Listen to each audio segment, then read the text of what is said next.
And I'll ask that we stand for the Pledge of Allegiance and invocation. I pledge allegiance to the flag of the United States of America and to the republic for which it stands, one nation, under God, indivisible, with liberty and justice for all. May we bow in prayer. Gracious Heavenly Father, we say thank you for the night of rest and look forward to today. Lord, guide us, direct us, use us to serve the citizens of Washington County. And together may we just honor and please you with all that's said and done. We ask it in your Son's name we pray. Amen.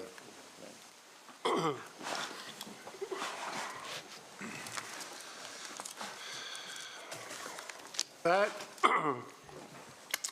move right into approval of the minutes of November 29th, December 6th, December 7th delegation meeting, and also a special meeting held later in the day on December the 7th. Krista, who was in attendance for November 29th? The two new commissioners would need to abstain from those. Exactly. Commissioner Harvey and Commissioner Clark. Motion to approve the 29th. Second. Okay, motion is second for strictly the minutes of November the 29th. All in favor by saying aye. Aye. Opposed, same sign. Thank you. December, we want to do all three of them together, 6, 7, and 7. Motion to approve the minutes for December 6th, 7th, and 7th. Second. Okay, we have a motion and a second. All in favor by saying aye. Aye. Aye. Aye. Opposed, same sign. Thank you. Move right into commissioners' reports and comments. And Mr. Kiefer, would you like to go first? Sure, I can go first. Would just like to offer my condolences once again to the family of Zach Reed, who was laid to rest yesterday. Zach, I think, was certainly a friend to many, and it was shown by the outpouring of support in the community. As fire chief of Clear Spring, an employee of the Hagerstown Fire Department, and member of many other companies over the years. I was not in attendance, but did see some Facebook Live post of the funeral procession, and that was quite touching to see how many people showed down along that route. Good family, just my condolences to family and friends. Would also like to comment that I was approached, and I think many of the other commissioners were approached too, by the town of Hancock with a request that maybe we can consider incorporating their police officers into the county's pension system, if we could do it in a way that might be cost neutral to the county. This might be a benefit also to other of our small town municipal police forces. Maybe we could have staff come back after the first of the year with some discussion on that. I know our municipal police officers are deputized, so they do have a role in county policing as well. So maybe that could be something that's taken into consideration as well.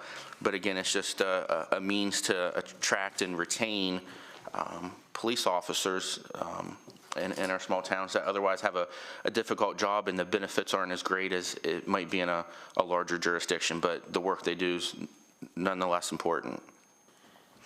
And I just wanted to share that over the weekend, my wife and I attended a concert, not a concert, a ballet at the Maryland Theater, the Nutcracker, that was hosted by the City Ballet School and the Western Maryland Ballet Company, I believe.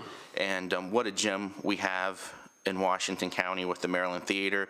I know there's several Christmas programs that have already taken place and a few still left in store. I would encourage anyone to go out and partake in the Maryland Theater. That's all. Thank you. Flank to the other side, Mr. Wagner. Good morning. I'm also offer condolences and prayers for Zach Reed and his family. I also was able to attend Toys and Tots last night at Antietam Brewery. I wanted to thank that organization, wanted to thank the State Maryland AFL-CIO for hosting that. And seemed like they did pretty good with some toys and had a nice little turnout, so it was a pleasant experience.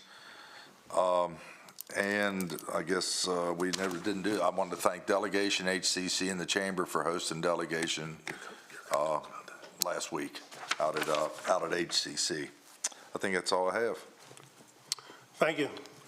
Mr. Harvey? I'd like to associate myself with the comments of the other commissioners about the passing of Zach Reed. I was there yesterday morning to pay my respects. It was quite a turnout, and it's quite a loss for the community. Thank you for those good comments, Wayne. Appreciate that, and Randy. A real loss for the community. It was an interesting first week. I really enjoyed it, learning, getting out and visiting some of the departments. I want to thank Andrew Eshelman, Director, for his taking me to visit with our staff and some sites for the Highway Department, as well as our county commuter system and parks. Enjoyed meeting and learning some of the issues and concerns of our staff that are doing the good work for our county. Last night, I also visited the Boonesboro Town Council meeting and with Mayor Howard Long, and it's always good to learn what's going on at the town and mayor concerns. And one of the issues that I heard again was about the desire for a commuter line going out to Boonesboro. And given my discussions with our commuter bus folks, I'm going to be getting with the staff and others here to see if we can take a look at the routes that are provided, the costs, how to actually maximize the benefit to the people that are really in need of using the commuter bus. And so that'll be something we'll be looking at in the future, I hope, to see if we can improve that and expand the delivery maybe in a tailored way, but regular in some fashion. There are some questions about state, federal, and local burden sharing on that, so more to come on that issue. I look forward to learning more and working with everyone, so thank you. Thank you. Mr. Klein? Yes, I attended the funeral services for Zach Reed, and again, my sympathies and condolences to the family. I also attended the AFL-CIO Christmas event at Antietam Brewery. Thank you once again for the invite. Thank you to our delegation, ACC, and all the staff that helped put our meeting together last week as they prepare to go to the General Assembly in 2023. I also attended the opening day for our Parks and Rec volleyball programs. A couple hundred the kids there participating in the volleyball program. This year was especially important and special. Jess Custer, Clear Springs coach, volleyball coach, and Megan Crawford, North High's coach, were state champions this year. But the backstory is both of those players were state champions when they were in high school, and they got their start in volleyball in our rec program a decade or so ago. So thank you to Jamie Dick and all those who do that rec program. And that concludes my report. Thank you, Mr. Klein.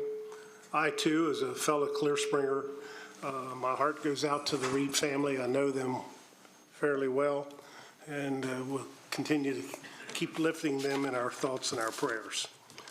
Last Thursday, I had an opportunity to attend the Barbara Ingram special reception at the Maryland Theater, and as usual, it's amazing that this community has such an asset, such a treasure and a gem as the Barbara Ingram School for the Arts.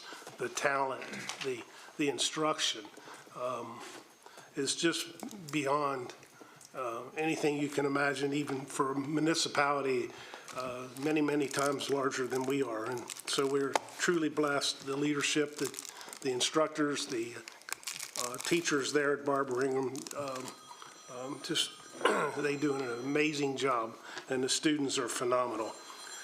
Two other things.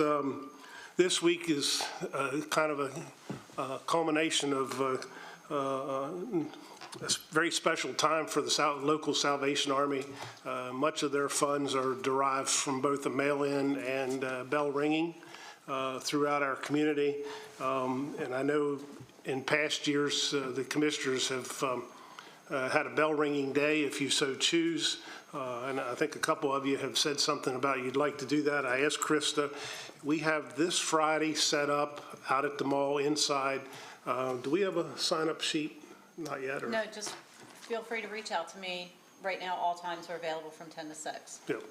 And I did kind of insist on having an inside location, but yeah, I think you find it very rewarding and honoring. You get to meet a lot of folks in and out of the mall, and I'm hoping that, Danielle, that we can get a sign up or get the George Washington We'll have a backdrop. that, everyone knows that, the commissioners and John, I think some staff members have also, Yeah, I think they were asking the commissioners to sign up first, and then we'll Okay. senior staff. but that is this Friday, if you so choose. And it'd be greatly appreciated. They, like most other entities, years gone by, it was always, the bell ringers were volunteers 100%, and over the years, it has slipped and waned, and most recent years, most of them were paid, probably minimum wage, and now they can't even find people to pay to ring the bell. So it's just indicative of our times. So along with that, the day before, this Thursday, is the Angel Tree distribution. If you've never attended that, it's a full day of both food and toys and clothing that have been donated, some purchased for families that have been vetted and screened that are in much need in our community. More than likely, most of them wouldn't have a Christmas. The children wouldn't have a Christmas without the Angel Tree distribution. That is at Long Meadow Shopping Center this Thursday. And I know our local sheriff's office will be there also to help assist, because it's rather well active during the time of the distribution. One other thing that I have, I guess, is Krista and I have been talking, and I know in my previous terms, I always tried to do a look ahead for the week, that they have a community calendar, if you will, of what's happening, so that we as a group of commissioners can attend if it fits our schedule, or if we choose to, and/or nothing gets left uncovered in our community. And the look ahead for this week is Wednesday, 6:30 p.m. There's a Eagle Scout Award ceremony at the Funkstown Fire Hall. Friday, there's a grand opening of the Market Hub. Saturday, there is a celebration at Jay's Diner, 3-year anniversary. And I guess it's next Tuesday, People's Choice Awards. Is that the Commission on Aging? Is that where it's at? Yes. Okay. So that's just some of the upcoming events. And I think, anyone else have anything else to? Okay.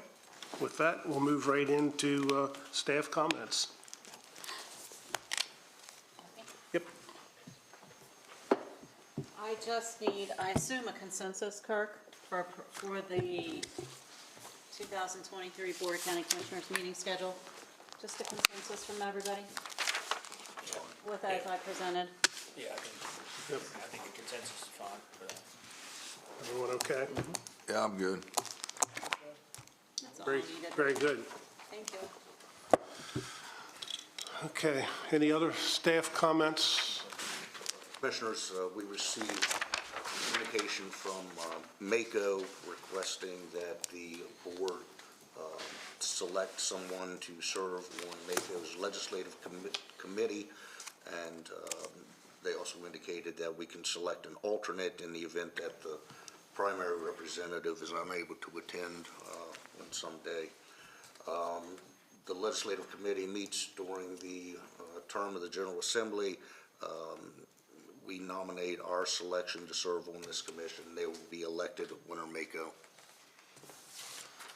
So you want a nomination now, I have that under boards and, or are you waiting until the, I already have Yeah, I mean, It's in here twice. Krista has it under boards and commissions also, so you want to take care of it now or wait till then?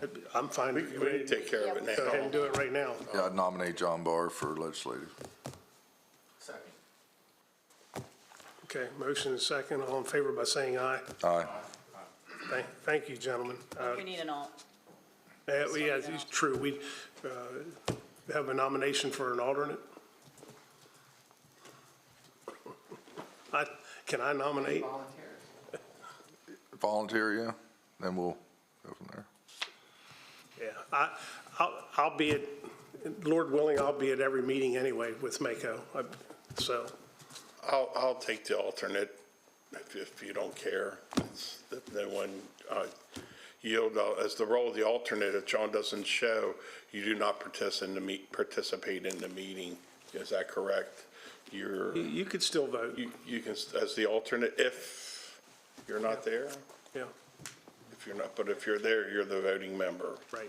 Well, I prefer that someone more seasoned like you take it up, Jeff. That's fine. I would volunteer and share a ride or with anybody, you know. Got a motion, Randy Wagner? Yeah, it's a motion, but I'm seasoned too, Derek. What's wrong? No, Season. That was directed to you. I think that was right. I motion Jeff Klein for alternate. Okay, we have a motion. I second. Oh, I'm sorry. Oh, sorry. We have a motion and a second Up another committee. for Mr. Klein to be an alternate to Mako's legislative committee. All in favor by saying aye. Aye. Opposed, same sign. Thank you very much. Anything else? No, that's all. Anything? I was gonna say. Thank you, President Barr. Good morning, Commissioners. Just a few items. I wanted to thank, obviously, I want to offer my condolences as well to Zach Reed and his family and the town of Clear Spring and the city of Hagerstown Fire Company. But Dave Hayes couldn't be here this morning, so I wanted to make sure that, I want to thank all the county departments and employees that assisted with the memorial service yesterday.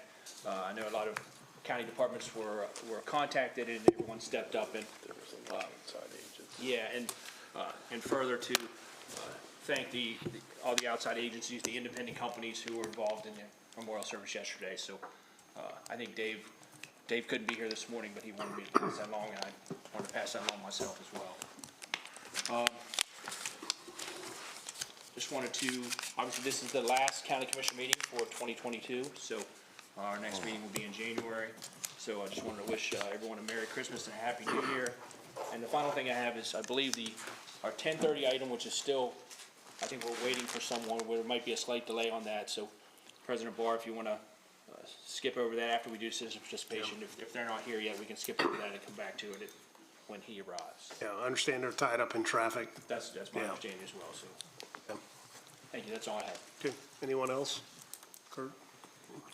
Staff? I guess we'll do it. Okay, with that, we'll move right into citizens' participation, and being this is this board's probably first official meeting with citizens' participation, Krista's given me a little script here, and I thought I'd go ahead and just read it for, moving forward. Next up is citizens' participation. This is an opportunity for citizens to comment about an issue or issues of county practices and interests. This is not an interactive dialogue or a question and answer session. It is solely time to hear citizens' comments. Please limit your remarks to 3 minutes or less. Thank you. Do you have any citizens' participation this morning?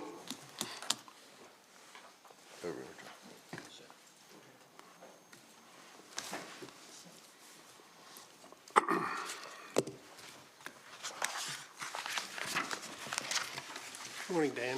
Good morning. Good morning, everyone. I'm Dan Spedden, President of the Hagerstown Washington County Convention and Visitors Bureau.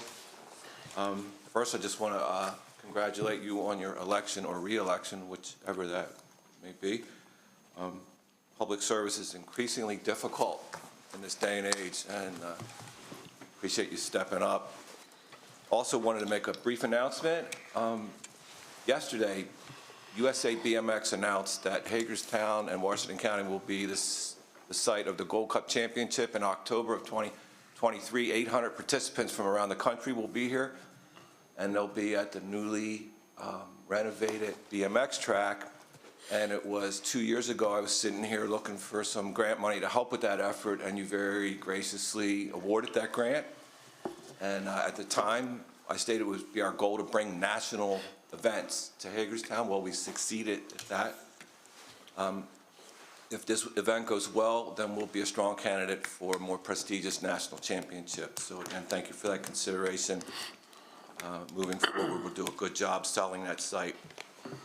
I'm here today to talk about the Salute to Independence. About 8 weeks ago, the leadership at Antietam National Battlefield announced that they would no longer permit and no longer support the Salute to Independence. The Maryland Symphony Orchestra is not ready to give up on that site or that event, and neither are we. The MSO turned to the Chamber of Commerce, the Greater Hagerstown Committee, and the Convention and Visitors Bureau to help stage an intervention. We sent a letter off to the park leadership. I'm going to leave a copy of that with you today. And we are in communications with the district office down in D.C. looking for some intervention, but we're not getting at this point what we want in relief. This is a top 100 event according to the American Bus Association. More importantly than the tourism angle, for 35 years, families in this community have held that as one of their dearest traditions. And speaking on behalf of Paul Fry and Jim Kirchville and I, park leadership is a temporary fixture on the landscape, and I don't think they get to make decisions that permanently affect this community after they move on. So we're very strong in our opposition and very determined to reverse this decision and get a long-term agreement so that that event may continue at Antietam forever. We just celebrated the 60th running of the JFK 50. 15 years ago, a park superintendent took aim at that and wanted it to be eliminated because it was not compatible with the wilderness experience of the Appalachian Trail. We fought back on that and we won. And like I said, the 60th anniversary of that event just took place. I don't have an ask right now other than maybe to work with county staff to develop a letter of support from the county commissioners. We made an announcement of this to the state delegation last week at those meetings.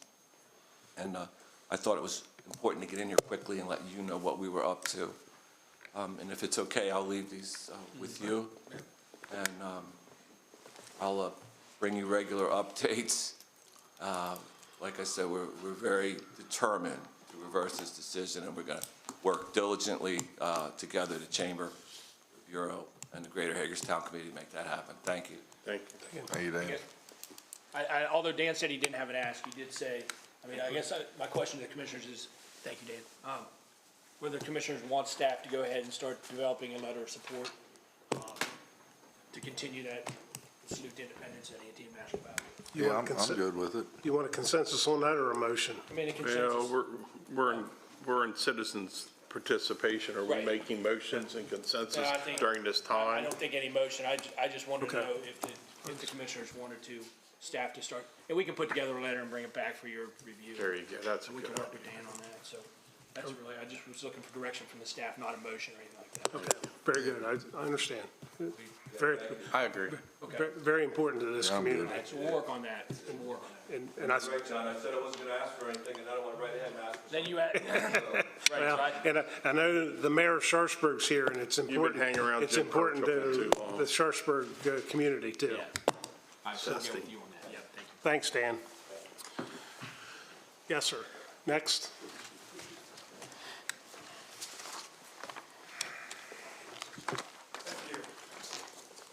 Good morning, my name is Stan Brown Jr., Washington County. Happy holidays, blessed holidays to all of you, and congratulations to the newly elected commissioners, Commissioner Barr, Commissioner Harvey. Some commission members are aware that I've been here past year on similar occasions. My purpose is to continue to recommend a request that the road now known as Colonel Henry Kidd Douglas Drive on Sharpsburg Pike be renamed completely. Also, as a footnote, I believe there's a picture of him hanging in the Washington County Courthouse. Colonel Henry Kidd Douglas was a Confederate officer during the Civil War and a supporter of the Confederacy. The Confederacy, as we all know, principles, values, and mistreatment toward black people is well documented. Colonel Henry Kidd Douglas Drive is a constant visible reminder of that atrocious and in many cases criminal treatment of black people. I'm imploring you to rename Colonel Henry Kidd Douglas Drive without delay. I've also met with the Washington County Diversity and Inclusion Committee about my request. In addition, I've appeared before the Hagerstown City Council to request that they send you a letter of support, which I think you received earlier this year, regarding my request. Last week, I appeared before the Washington County delegation to the General Assembly at Hagerstown Junior College. I want to step further with them by asking that someone sponsor a bill for this upcoming session that no subdivision or road or building in the state of Maryland be named any connection to the Confederacy. I will implore you that you do the same here in the future. For any there's a lot of development, commercial and residential development going on in Washington County, which is a good thing, but would implore you not to allow any future development or road, building, or subdivision to be named after or related to any Confederate entity. And why, you might wonder why I'm doing this. They say a picture, and some of the commissioners have seen these pictures before, they say pictures are worth 1,000 words. So these are some of the things that took place during the Confederacy. Pictures like this, particularly this one, where the lynchings took place, there was no accountability to any people who perpetrated those things. There was no justice. There was no investigation as to why it happened. I'm sure if any one of you had your house broken into tonight, the first thing you would do is call the police, have someone come out and hold someone accountable for something like this to take place. Many times during the course of our history, and nothing happened. Nothing at all. No accountability, no justice. This is a criminal act. And these are the kind of things that, or this is the kind of thing that took place during the Confederacy. So this is serious. So this is why I'm doing this, because these people had no voice whatsoever. None. And neither did their families or relatives or anyone. So I figure this is the best I can do to try to have some kind of input as to why it happened. And this is something that you can do as well. This is a measure that you can take to not let this memory or this legacy go on by renaming the road Henry Kidd Douglas Drive. Thank you. Thank you. Other citizens' participation?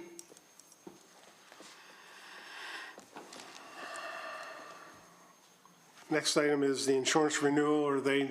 Yeah, Mr. Buck has. Okay, very good. Insurance renewal for Washington County Volunteer Fire and Rescue Association, beginning January 1st through January of 2024. Good morning, Commissioners. I'm Tracy McCammon, Risk Management Coordinator. Good morning. I'm Patrick Buck. I am the broker with CBIZ. And the recommended motion is to move to renew the commercial property, auto, and casualty package with BFIS Insurance Company at the estimated premium of $409,980. The workers' compensation insurance with Chesapeake Employers Insurance Company at the estimated premium of $298,719. And the cyber liability with BCS Insurance Company at the estimated premium of $17,164. Renewal quotes from the insurance carriers are reflected on the attached premium comparison. The insurance market shows that major coverage lines continue to increase in the premium. Cyber and auto coverages saw the most increase, while workers' compensation saw a decrease. As you can see from the attached premium comparison, the association's renewal is in line with the insurance market. Total premium for all coverages total $725,863. Actual premiums that were paid in calendar year 2022 was $733,437. So there is a decrease in premium of $7,574. So we are well within our budget. The FIS does require a down payment of $103,725 that is due on January the 1st of 2023. The remaining balance will then be paid in 9 monthly installments. Chesapeake Employers Insurance also requires a down payment of $59,744 on January 1st of 2023. And again, the remaining balance will then be paid in 9 monthly installments. Concurrences is Michelle Gordon, CFO. And the alternative would be to do a complete market bid, but then that would create a lapse in coverage. So with that, do you have any questions? Any questions? I'd motion to approve insurance renewal for Washington County Volunteer Fire and Rescue Association. Second. Okay, we have a motion and a second to approve as submitted. Ready to vote? All in favor by saying aye. Aye. Aye. Opposed? Same sign. 5-0. Thank you. Thank you. Thank you. Next on the agenda is proposed Sharpsburg well, and welcome Mayor Weaver. Good morning. I believe we have Vice Mayor Jacob Martz as well. Commissioner Barr. Just want to get you that plug in, sir. How you doing, Jacob?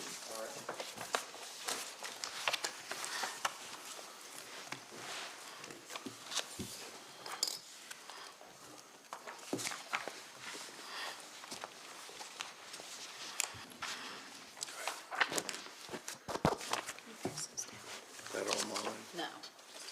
Are the microphones on? Yes. Good day.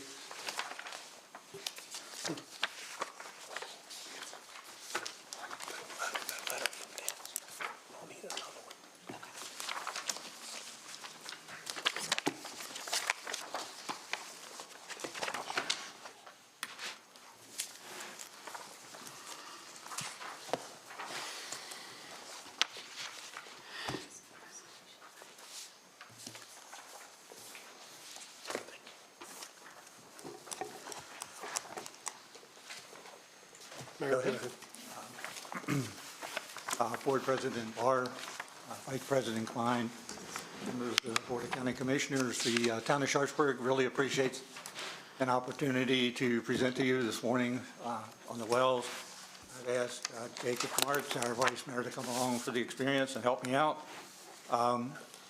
First of all, just for background, in 2019, I believe it was, the county asked a number of people to join the Environmental Management Advisory Committee to do a study on rates for water and sewer.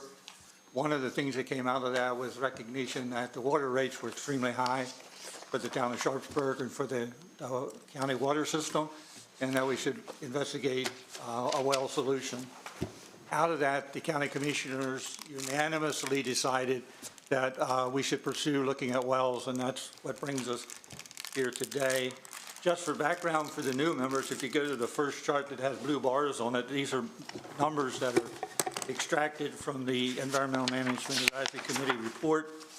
Sharpsburg pays $180 a quarter for 12,000 gallons. It's the highest in the county.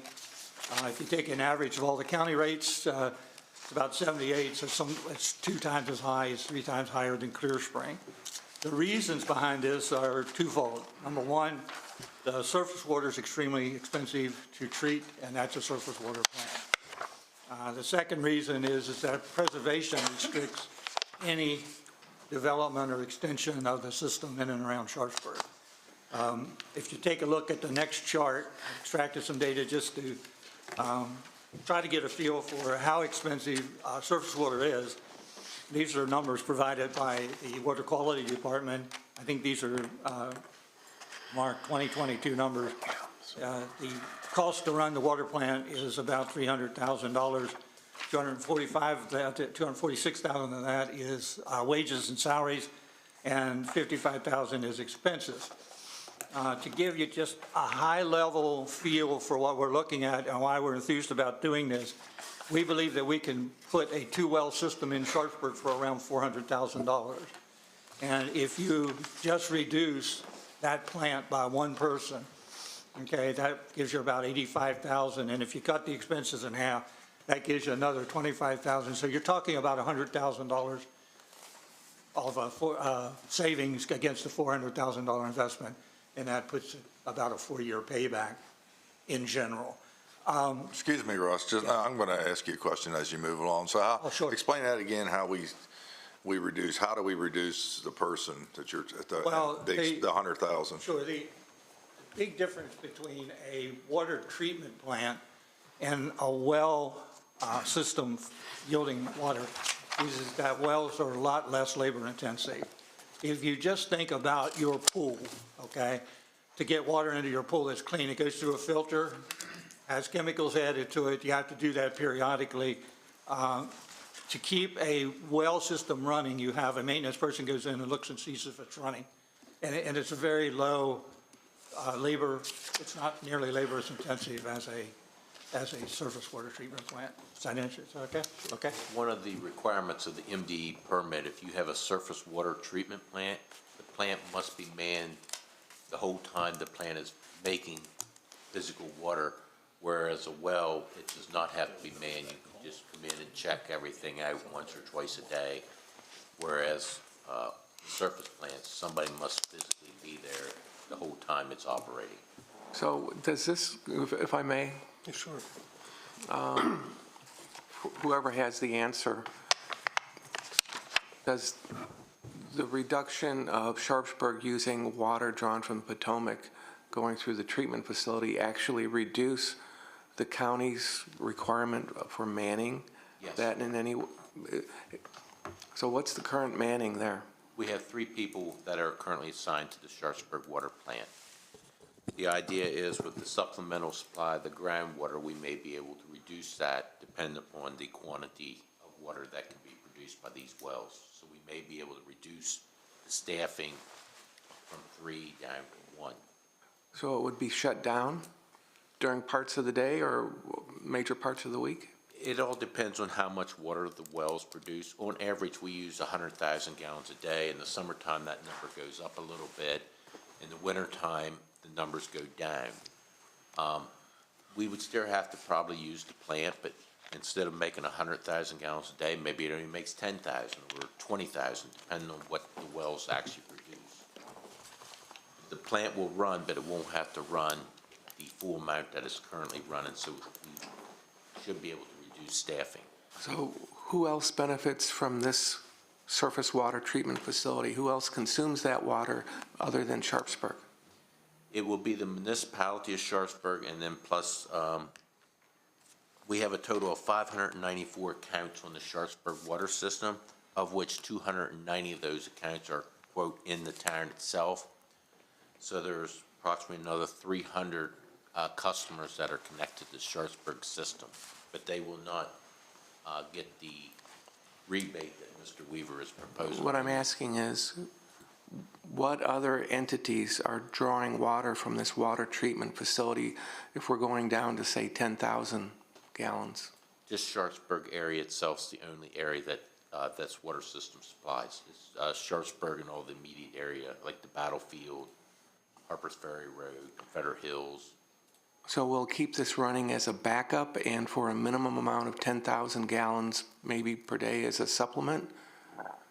It all depends on what the wells actually produce. With wells, you don't have any finite numbers until you actually drill them. Okay, is there a possibility if you drill the wells, you could produce more water so you don't have to rely on maintaining the surface water treatment facility at all? Yes, the town currently has a well located there next to the ball field that produces about 75,000 gallons a day. It has that capacity right now, just one well by itself. Okay, and then a second well would not impact the production of the first well? It may or it may not. Has there been a study done to see what the aquifer actually will support as far as? No study has been done recently. Years ago, a study was done in the late 80s, but it did not depict this area as a potential well site. All those well sites were located on property that's controlled by the National Park Service, so it was not pursued at that time. Okay, because what comes to mind is if we're reducing it to this degree, and, I'd like to very much do something to help the consumers and the citizens of Sharpsburg reduce their water rate, but if there's an opportunity in some way to be creative, if you're going down to this level of need, what does it take to get to that final mile so you're not expending $301,000 yearly? Does that make sense, Mayor? It makes sense. We, almost all the communities in Washington County that are our size are on wells. And many of the other components in the Washington County water system are on wells as well. So to seek enough water to completely replace that plant would be something we should pursue. I think that's within reach, but wells are a sticky thing, and we have no way of returning any benefits back to people who are around Sharpsburg. Just to be quite frank about it, we've been wanting to annex a number of those communities for a long time, and they always put the thumbs down. So they're in the county. That's your decision. Our decision is to maximize the benefits to the town of Sharpsburg. Russ, but who actually saves money on this? 290 in Sharpsburg or 594?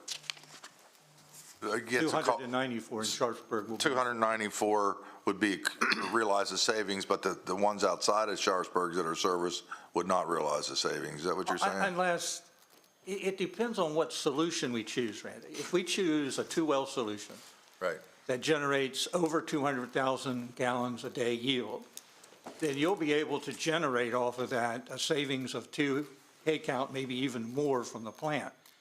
We would like to take our piece and protect what we are doing currently, which is we are refunding residents of Sharpsburg $70 a quarter. We would like to protect that rebate. But beyond that, what you all do with the other savings is clearly up to you. You could reduce rates across the whole system if you wanted to. Yeah, I didn't realize that drilling this well would also, I don't think we knew that, Mark, or you might have, and I didn't, unless I missed it, was going to save money on the county side as salary. County, approximately the savings, let's say the wells produce 90,000 gallons. Our savings after the town takes out their portion would be approximately $26,000 a year. Okay. So there is some savings, but that's only on the one well station. It's on the 90,000 gallon, whether it's. That's a 90,000 gallon already existing well.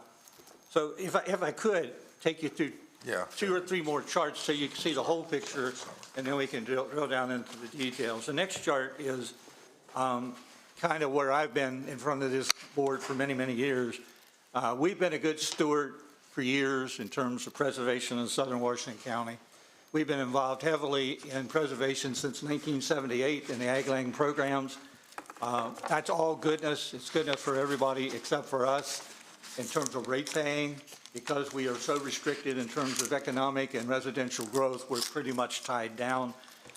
There's some figures there. The Antietam Battlefield owns 3,200 acres. There's over 10,000 acres. There's been all kinds of money that's come into the county through a program called ICE-T, which is a Maryland Transportation Fund thing. But if you look at the diagram on the left, which I used often last time I was at Leadership Maryland, I used the Washington County Leadership Program. You see that little red arrow. At the end of that little red arrow is a white dot. That's Sharpsburg. All that other orange and green is all preserved. And you were presented just not long ago from the planning department a picture of how things are working in the county, and you saw the heat maps around in the center of that around the town and around Boonesboro. If you think about the growth areas in Sharpsburg, or growth areas in Washington County, it's working exactly as it should be working. So what we're really asking for is a little help, okay, in relief of lack of ability to expand or do residential or economic development, okay? On the next page is just a simple diagram of what we have today is everything outside of the gray. We've been talking about the water treatment plant. What we're proposing is a new source of water that could yield up to 200,000 gallons a day on the town property, drilling 1 or 2 wells. The first well exists. It's been tested. it delivers about 70 gallons a minute, can get up to 100,000 gallons a day.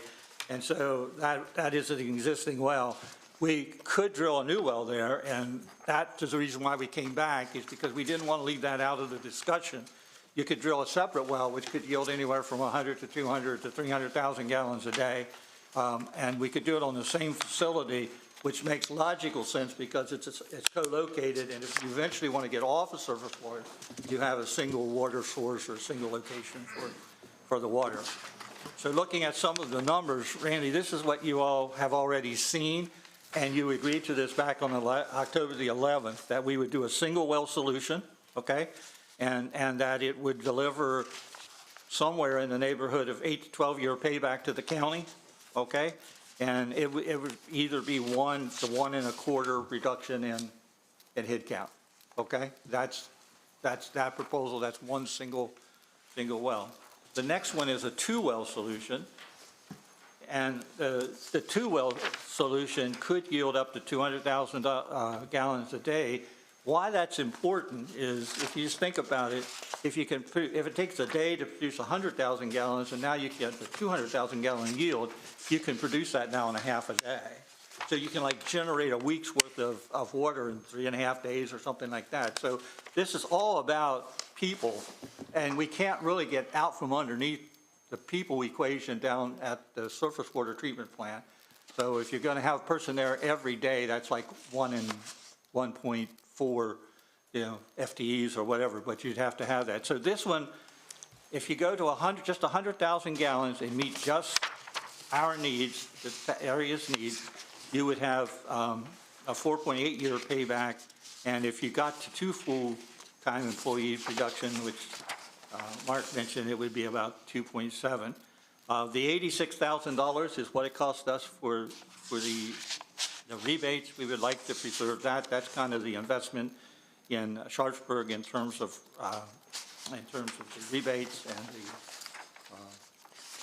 payment in lieu of development. Okay, so I'll stop at that point to see if there's any questions on the 1 well, the 2 well solutions. Anybody? One minor correction, the county investment for us to put the treatment facility in will cost about $280,000, not 200. So that does affect the payback. I thought in period. the 280 you included drilling the well. Yes. Well, we're talking about us drilling the well. Oh, okay. I wasn't aware of that. Well, that's why we're here. It is almost $300,000, which is what was agreed to back on October 11th, but that was with the county drilling the well. At the last county meeting, the staff took the position that they didn't want to drill the well on our property, that they would drill it themselves, but they would drill it somewhere else. We're coming back to you saying this is such a good deal for the town of Sharpsburg, we would drill the second. So summary, you want to have your water on your property eventually, and it's going to save your citizens money, and your payback could be any to us for any expense would be between 4 and 8 years or 10 years. Is that correct? That's the deal. The deal is if you put money in, you get it back. We're not asking for a handout here. Right. We're willing to, and by the way, Randy, I've already talked this over with the council. We won't go forward with this unless the council's willing to codify it. Right. Whatever we save on these wells will go towards rebates, and then will be spun off into our long-term rainy day fund. You're going to have to plan for a new well. The wells wear out over a period of time. Right. So that'll all be water money. It won't go anywhere else. It'll be codified. And we'll have it going forward. Okay? If I may, makes eminent sense. I like the idea of saving money and benefiting the citizens of Sharpsburg.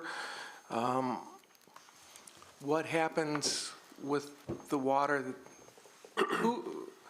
How is the water secured from the Potomac? Under a federal or state authority? What's the authority that water's drawn from? Maryland Department of the Environment issues a withdrawal permit. Okay, so if we had a withdrawal permit for how much water? Average use is 100,000 gallons a day. Okay, and so what happens to the 100,000 gallons a day that we're authorized to draw? We're just not drawing it then? Correct. Okay. Man, are we in jeopardy of losing that permit if we don't utilize it? It would, be areas we'd have to explore. I think we'd want to keep the permit active in case something ever happened to the wells. I mean, you never, with wells, you can have the potential something might happen, might be an earthquake and something get all messed up, or, so we want to keep a backup system available to us in case something ever did happen. I don't know what would happen, but you always want to have redundancies when it comes to water and sewer. That's our permit. Right, so I understand that desire, but it seems to me that what I'm hearing is we could, with the welling, you're gonna get to a point of maybe excess capacity for what your current and anticipated requirements are for water consumption, and that the need for the water treatment facility isn't just one person, probably. You can probably reduce it significantly to minimum staffing for a maintenance effort. Because what's the real requirement for more water from the water treatment facility then? Unless there's another entity that's drawing on it, or and it's another possibility, not just in case of a contingency, but in case there's some development in the area, and maybe not right in Sharpsburg, but where that water can be redirected to for an EDU of some type. Well, the development in the area, if what we have done and planned for works, and we tried to fix things and put things in place before the horse got out of the barn, there's no way a development can happen in and near Sharpsburg close enough to take advantage of this water. The water from the Potomac? If we are doing things right, and the Planning Commission is doing things according to their promise to us and to the county, the development's going to go in and around Boonesboro. They're going to expand their system, and water and sewer is going to be connected in and around Boonesboro, not in the Sharpsburg area. I'm just asking about the Potomac water. Potential what? The Potomac, the water drawn from the Potomac. Right. So we're not going to be drawing it from Potomac. Or as much. As much, so we can, why would we only be saving, say, one man-year then? If we're not going to be utilizing it except as a reserve status? If you put another well in, and your yield can get up in the neighborhood of 200,000 gallons a day, you have to keep a person at the plant, right? So that's 7 days a week, which is like a 1.4 full-time equivalent for that. The other 1.6 can come back to you, and that's the savings in the left-hand column on the two-well solution. So that's in order to minimum staffing just to keep it in mothball status. And to operate the wells too. Oh, for the wells too. We'd still have to provide operational oversight of Okay. wells. Somebody has to go there every day, Okay. test the water. Under the permit, we're required to pull samples on a daily basis and just I get visually it. check and make sure everything's functioning like it's supposed to. So we cannot eliminate all staff. We still would need at least one person to check on things periodically.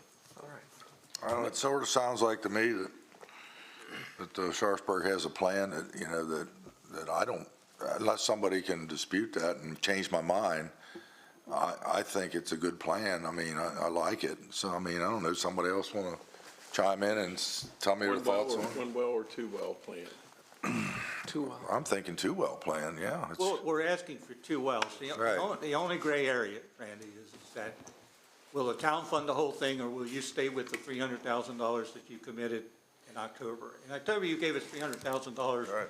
which included the 280 number that he said, which gives $60,000 towards drilling the second well. We're comfortable with splitting that cost, but if the argument is, no, we're not going to do it at all, we're going to move it out of Sharpsburg, then we'll pay the whole thing. I mean, this is a good deal for Sharpsburg. We want to make this happen. If it takes another 30. You know, I've said it before, we do as much as we can for all the municipalities. In my opinion, you know, if it's Boonesboro, I don't care who it is, we try to help. I mean, I'd be good with two wells and whatever the monetary on what we promised you and what you Well, need. that's the real promise. That's what we're asking Yeah. for. I guess, I mean, that is the question. I mean, because I know when we first started talking about this when I was talking with Mark, and I haven't talked with you, Mayor, but the initial thing was that the county was gonna drill the well and pay the entire cost. So Yes. then you start talking about, that's how the whole discussion started talking about whether we should build it on the town property that you were offering, or whether the county should build it on its own property,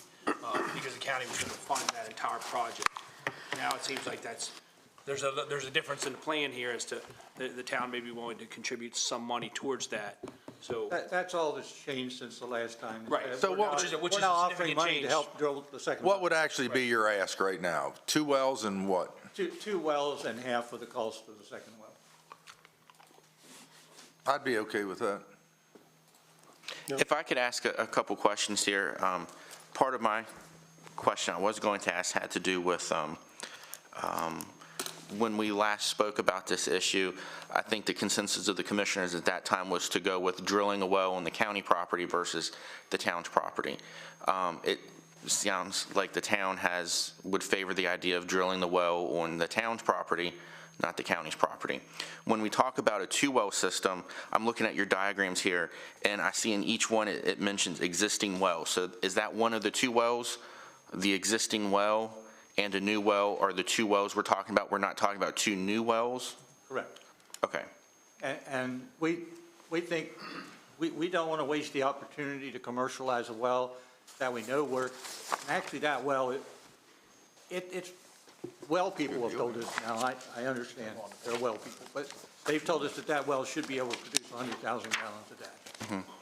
Okay. Based on 70 gallons per minute, but wells are wells. But what I'm saying to you, Wayne, is that we have an existing well, we don't want to waste that. It just doesn't make any sense to us to put another well, second well down on the county property when we could co-locate it, treat it there, and maybe someday, Derek, get completely off of the wastewater, or off the surface water.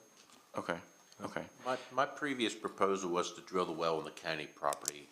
Then that way, any of the savings associated with that well would be distributed across the entire water fund to all our water customers, not just the town.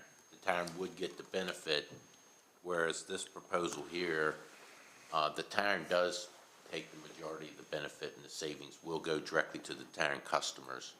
And the rest of the water customers will see a little bit of savings, like said $26,000 to distribute over the entire water fund. That doesn't hardly make much of an impact. Okay. Another question I have regarding what we discussed the last time versus what's being presented now. I believe there was a request that if we had a well on town property, that there would be like a per gallon fee the county would pay. Is that still That's correct. being proposed? Okay. That's correct. That's how we generate the revenue to pay the rebates. Okay. Yes, it's in the letter from Mr. Weaver, it's .03171 per gallon we would pay the town back for whatever we withdraw from that well. Okay. And then I suppose your rebate to town of Sharpsburg residents kind of follows the logic that in many of our other municipalities, if they supply water or sewer to a home or a business outside of the incorporated boundaries, that purchaser of water and sewer pays a higher rate than in-town residents. Correct. Are you trying to meet that same? The rate structure will not change. What is being proposed to town, the money they collect from us, and they will issue a credit to each one of their residents, but all residents, whether you're in county or in town, will still pay the same rate, but then the town will issue a rebate check to their citizens. What, $280? It's $70 a quarter. $70 a quarter, and then it would be credited to each of their residents' account. Okay. And the savings the county makes, it's a possibility, I'm not proposing, I don't know enough about it yet, that they could, for the outlying customers, could get a slight decrease in rate, right? The rates are all established uniform across the entire board for all our water customers, which Okay. includes Penmore, Highfield, Elk Ridge, Sandy Hook. But there is a possibility that people outside of the town of Sharpsburg could get a $20 or $30 a quarter improvement in their rates. Well, Mark just said that's not possible, so someone clarify that for me. Well, the system has 1,400 customers, right? And if there's so much savings, you divide it by 1,400, and that's what you could pay people outside of that, or reduce the rates outside of that. The $26,000 savings would be seen in our general water fund treatment budget overall. Okay. But it would not, with our cost of chemicals seeing a 50% increase from last year to this year, that $26,000 would be consumed by the chemicals that were needed. But that, Mark, not to quibble in front of the commissioners, but that's the 75,000 gallon statement, right? 90,000. Right.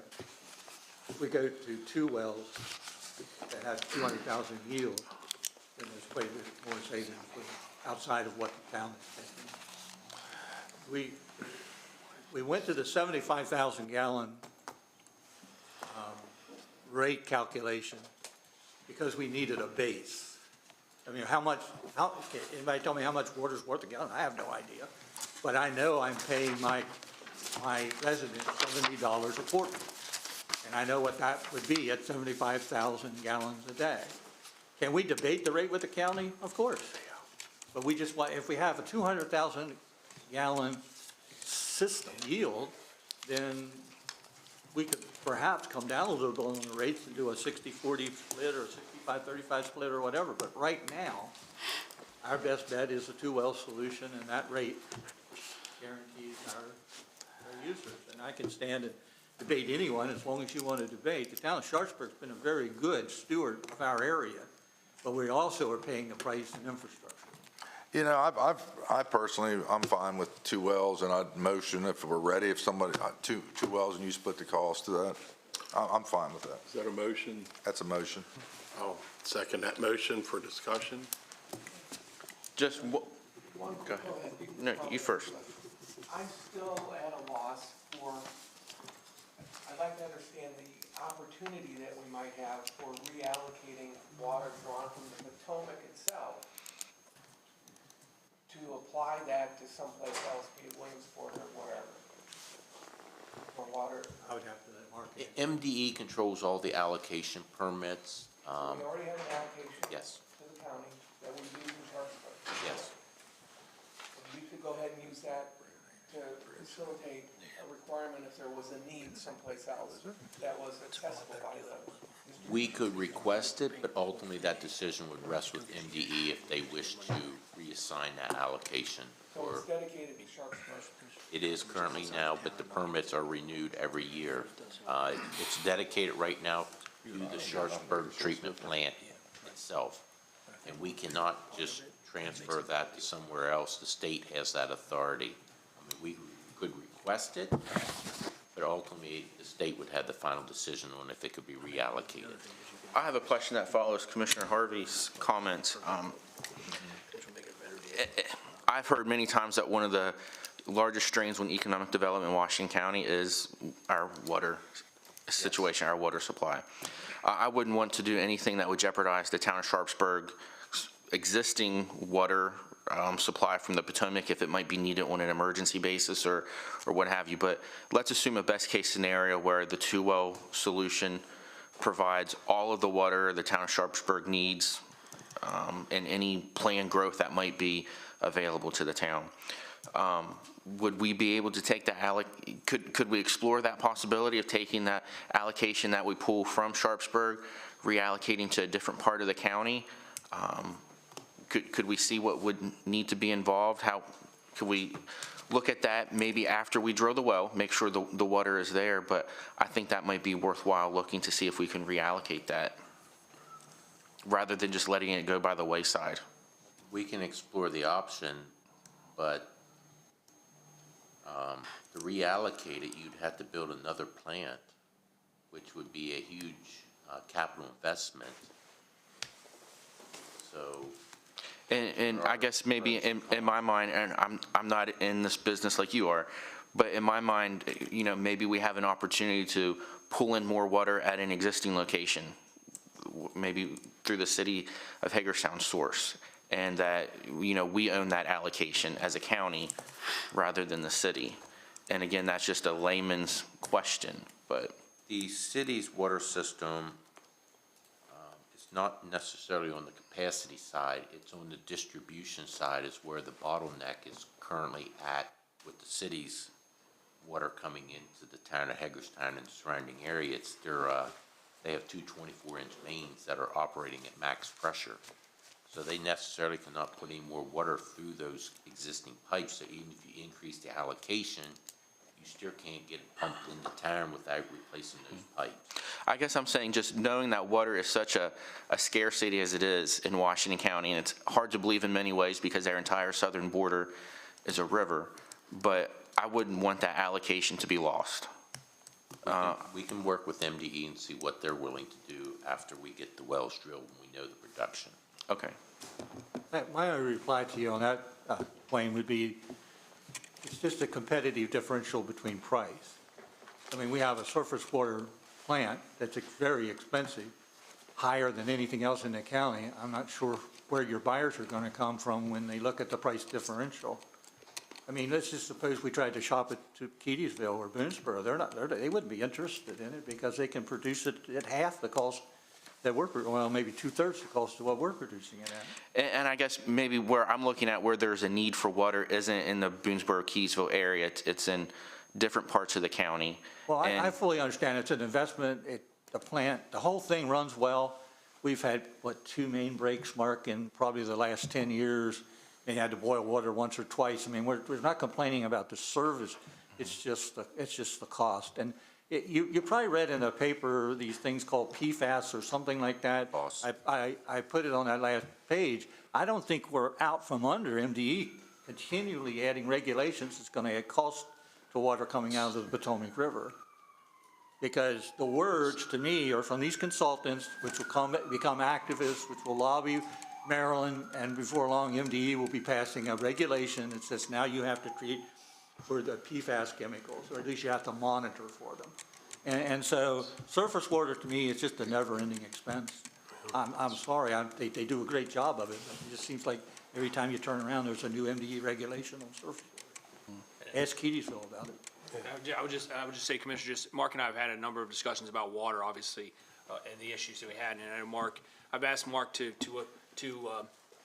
go ahead and explore a variety of different options from a water perspective. So I think that's where you were headed generally, as to looking at all kinds of different sources and different things the county could do. And some of them are more expensive than others, and you're right, some of them may economically or you might not be able to might not be feasible. But I know Mark has been looking at that across the county as to where other things that we could do to help with our water source. So we are looking at that, but I think it just brings up the bigger point about, we have that water issue here in the county, and we need to look at that. All right. Okay, we have a motion and a second. Do we need a motion? I thought. We have a second. We already got a 1 and a 2. Discussion. Made a motion and a second. Now it's time to call the vote, I think. Okay. Okay, well, I think the agenda item called for a consensus. Are we okay with the motion? Kurt? I'm okay with the motion. We okay? Okay, so we'll just cross out consensus. Will someone clarify the motion? Yeah, I say, can you clarify the motion? Clarify the motion. I motion to approve Sharpsburg for 2 wells, and they split half the cost. Of the second well. Of the second well, yeah. Okay, ready to vote? All in favor by saying aye? Aye. Opposed, same sign. Thank you. Thank you very much. Thank you. Thanks, Russ.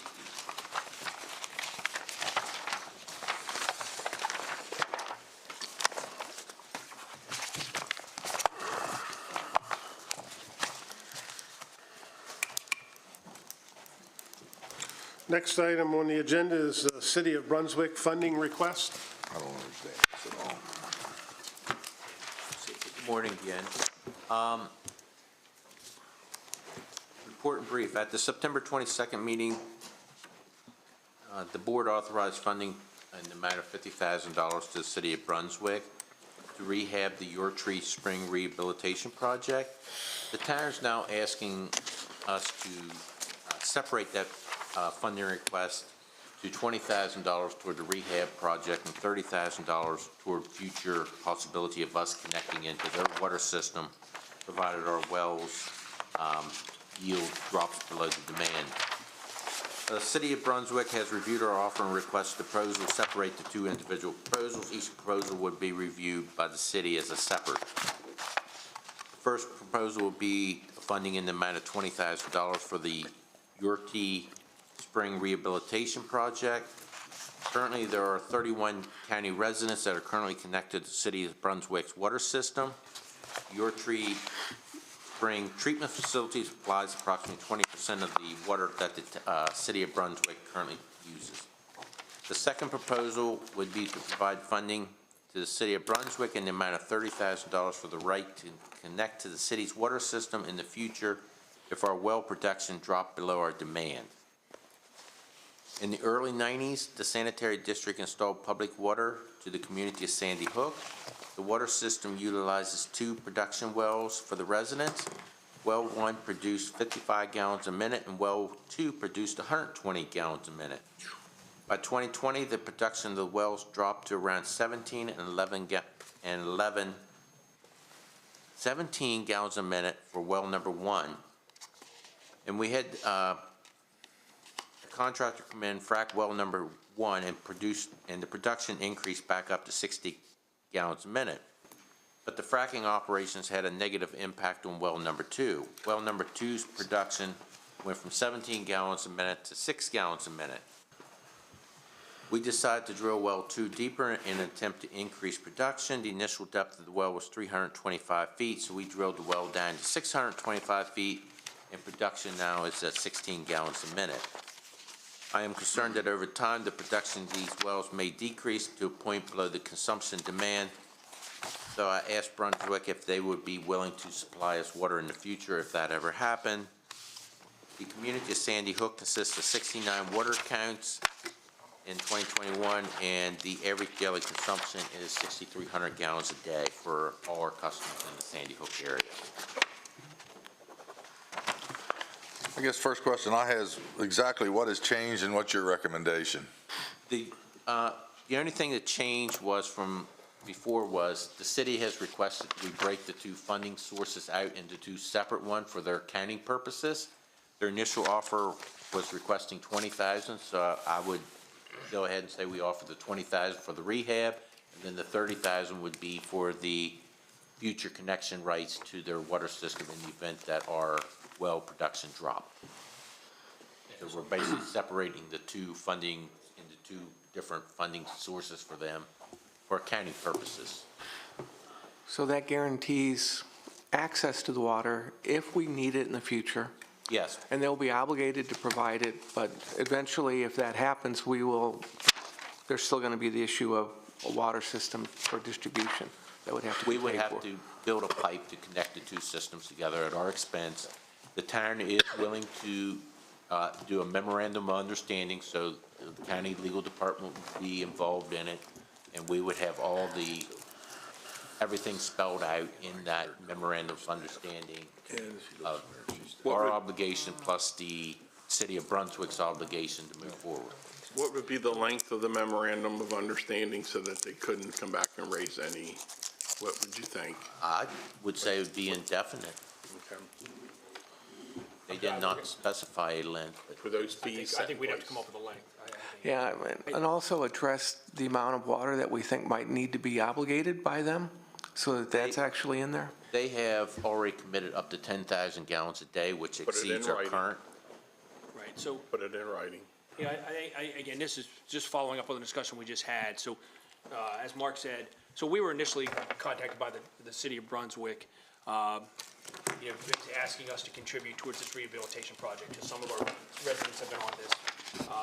And then Mark had the suggestion to go back and say, hey, we may want to contribute to your rehabilitation project, but as a part of that, because we're thinking about an alternate water source. So that's how it started.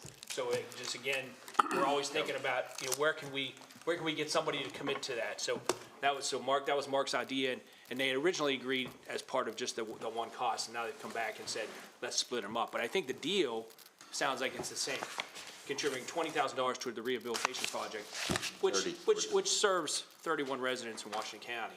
But then we get the MOU, and I think there's going to have to be a term. I'll defer to Kirk on that, but I think there has to be a term, and it should be a longer term with some idea about how much they would commit to.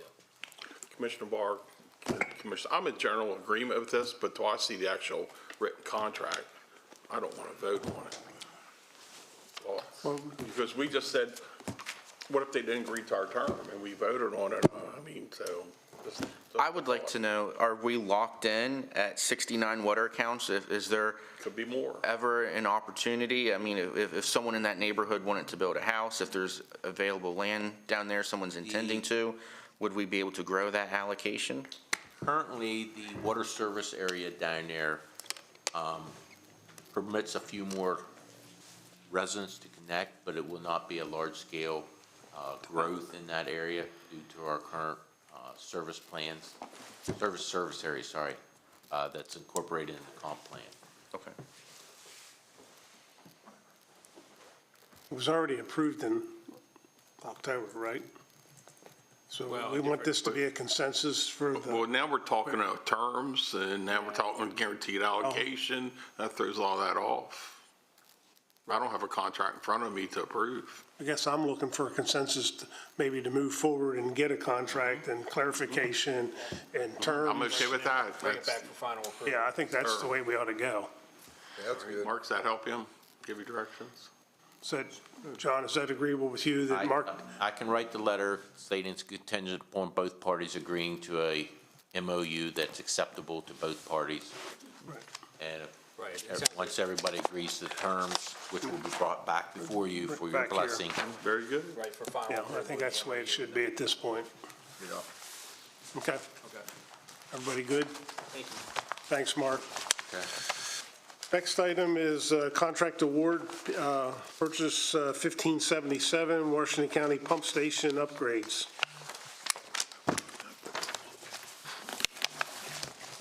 Good morning, Rick.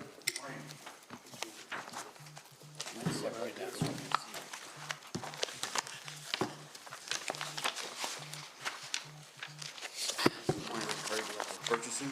Mark Bradshaw, Director of Environmental Management. W4 is contract award, PUR 1577, Washington County Pump Station upgrades. Recommended motion move to award the contract for pump station upgrades for Division of Environmental Management, the responsible bidder, HRI Bridge Company, also known as HRI Incorporated of State College Park, who submitted the lowest total bid sum in amount of $12,940,470 for items number 1 through 14D, plus contingent items C1 through C4. The county issued a bid on August 3rd, 2022 for various work to be done as far as clearing, grubbing, pump station demolition, reconstruction of a pump station, bypass. The work is completed within 18 months from the time of issue of notice to proceed. The work is not completed within that time. There are liquidated damages in the amount of $500 per day. Yeah, the bid was advertised in the state's Maryland Maryland Marketplace Advantage website, on the county's website, and local newspaper. We received 2 bids. Funds are budgeted in the department's CIP budget, as you can see listed on the ARF. And you also have the bids that were received from the 2 bidders. And that concludes my recommendation for PUR 1577. Rick, I guess for me, the first question is pretty obvious. When you have 2 bids and one's more than twice the other one, is staff comfortable with the low bid? Yes, county has worked with HRI in the past. They did the upgrade to the Conococheague treatment plant, which was a $23.8 million, and they also did the upgrade to the wine burner treatment plant, which was $12 million range, somewhere in that ballpark. And both experiences were very favorable. Any other? It is budgeted at that, Yes. okay. Motion to approve the pump upgrades. Second. Okay, motion and second. Any further discussion or questions? Hearing none, all in favor by saying aye. Aye. Aye. Opposed, same sign, 5-0. Thank you, gentlemen.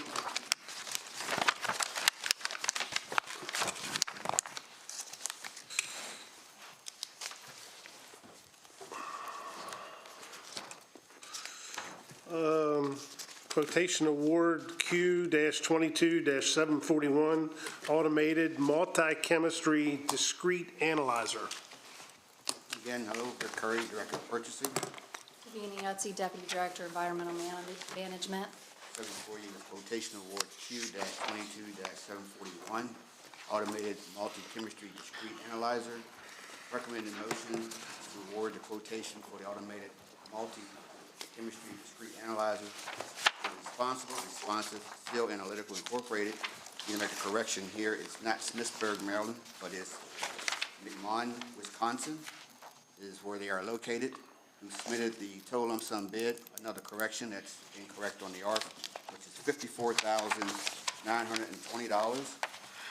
The quotation was accepted on November 22nd, 2022, to replace an existing piece of equipment.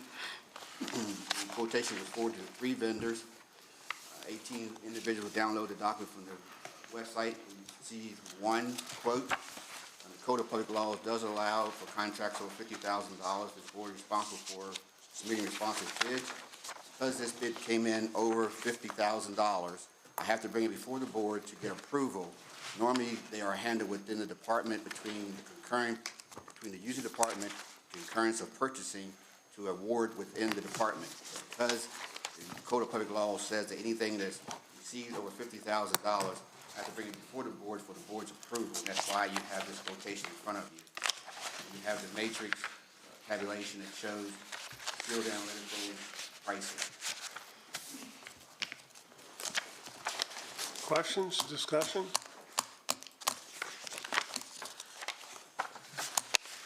Motion? Motion to approve the automated multi-chemistry discrete analyzer. I move to second. Okay. Motion is second. Any further questions or concerns? Hearing none. All in favor by saying aye. Aye. Opposed, same sign. Thank you. Thank you. Thank you. Okay, moving right along. Next item is intergovernmental cooperative purchase 22-0102 playground equipment. And Brandy? Good morning. Brandy Nagelbauer in the Purchasing Department. Andrew Eshelman, Director of Public Works. The recommendation I have for you this morning is intergovernmental cooperative purchase, INTG 22-0102, playground equipment for the Parks and Recreation Department. Move to authorize by resolution for the Parks and Recreation Department to purchase and have installed playground equipment at the Devil's Backbone Park and Dobbs Woods Park, purchased from Compton Incorporated out of Austin, Texas, and to utilize the Omnia Partners contract for this. The pricing, as indicated in the agenda report form, is Devil's Backbone Park, $55,222.89. Dobbs Woods Park, $158,595.98. The Code of Public Local Law of Washington County, Maryland provides that the Board of County Commissioners may procure goods and services through another contract entered into by another government entity, as long as we follow the same terms and conditions of that contract. The benefit will be a direct cost savings for the county due to the economies of scale that the contract has leveraged. Funding is available in the CIP project for this department, for this project. We install that, right, Andrew? Does the county install that, or does the company install The it? company's going to install these. We have done it in the past, but recommendation is to have them do it. Better for the warranty, and then we have our crews working on a fair amount of work in our bathrooms right now this winter.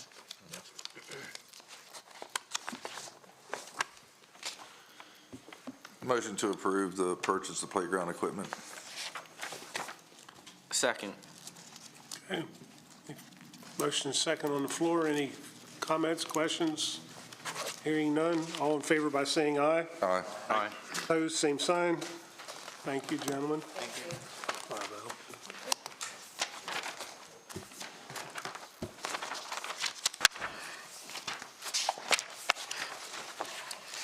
Commissioner Barr, as Michelle's coming up here, I'll just say that, as this board recalls, a year ago, when this board took a look at the law enforcement pay scale, after that, there was some discussion about looking at the rest of the county employees. Staff has been looking at that, talking to employees and a number of employee groups and looking at all the economic factors surrounding that. When Michelle came on board, one of the first discussions we had was about this, and she realized just early on how important it was. We did the same thing when Katrina came on board at HR. So Michelle and Katrina and Andrew Eshelman and I sat down and met and came up with this proposal this morning. So Michelle, she's gonna present it to you, but I just wanted to give a little bit of background about how we got here and how we, obviously this board and county staff realize how important it is to bring this item to you this morning. Michelle Gordon, Chief Financial Officer. I'm here to request approval of a mid-year cost of living adjustment, or COLA, and related budget revision with an effective date of the first payroll paid in January of 2023.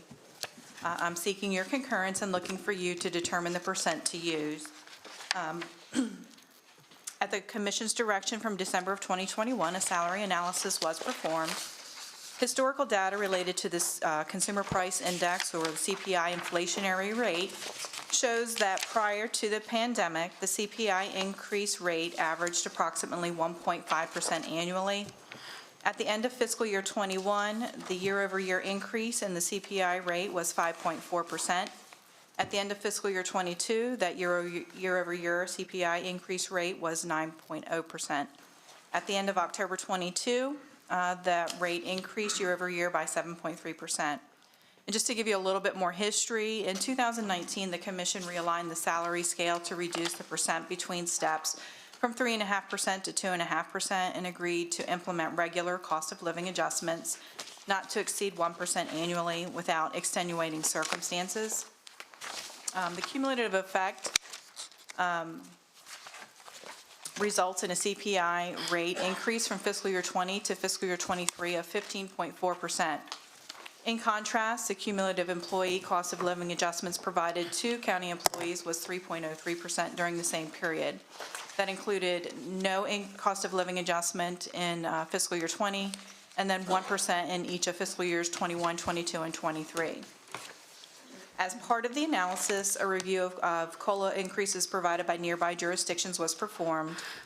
In surrounding jurisdictions, they provide similar step or merit increases of 2 to 4%. So for comparison purposes, only the COLA increases were analyzed since step or merit increases were similar.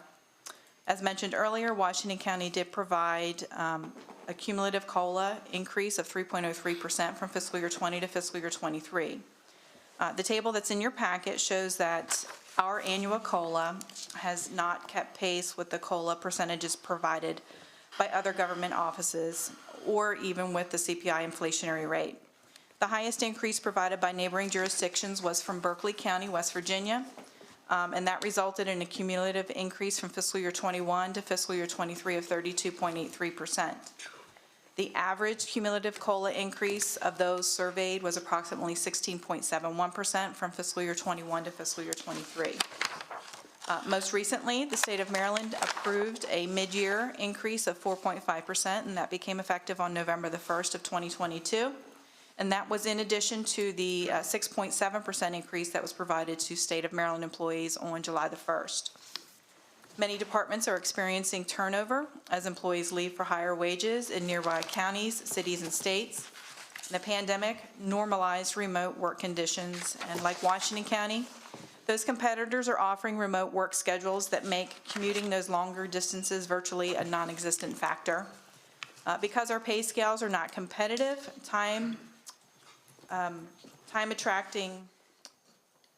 we're having a difficult time attracting skilled and qualified candidates for vacant positions. And this dilemma is being felt for all positions regardless of the educational requirements. So we're feeling that across seasonal workers all the way up to professional positions. As John mentioned, we did approve on December the 7th, 2021, increases for patrol and detention employees, and that was for employees on the patrol and detention pay scales, not necessarily employees in those departments. We have 4 grade scales that we recognize.